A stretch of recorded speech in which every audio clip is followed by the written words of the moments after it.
అదృష్టం పెట్టుకున్నాక ఏం జరిగిందో మీకు కానీ మీ వాళ్ళకి అని చెప్తే అందరికీ ఇన్స్పిరేషన్గా ఉంటుంది. ఫస్ట్ ధనం ఎలా రావాలనో జీరో నుంచి హీరోకి అయితే ఖచ్చితంగా వెళ్ళొచ్చు గురువుగారు. సో అలాగే మంచి జ్ఞానం బయట మనుషుల్లో మనం వెళ్తే ఎలా మాట్లాడాలనే ఫస్ట్ జ్ఞానబోధన సక్సెస్ ఏదైనా కాన్వర్జేషన్ కానీ వ్యవహారం కాడికి వెళ్తే పని సక్సెస్ అయిపోతుంది. అవును గురుగారు. మనం ఏదనుకుంటే చిన్న చిన్న పనులు కానీ పెద్ద పెద్ద పనులు కానీ అయ్యే అవకాశం ఖచ్చితంగా 100% ఉంది గురుగారు.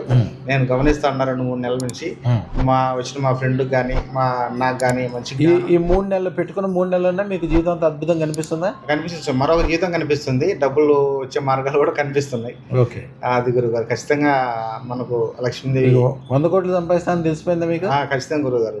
100 కోట్లు అంటే ఎదురు రోజుల్లో గొప్ప, ఈ రోజుల్లో ఏం గొప్ప కాదు. మనసుకి చెప్పగలగాలి 100 కోట్లు అంటే గొప్ప కాదు అనే విషయం. మీరు ఎప్పుడైతే మనసుకు చెప్తారో మీరు అనుకున్న దానికంటే ఇంక ఎక్కువ వచ్చేటట్లు మార్గాలు కనిపించిపోతాయి.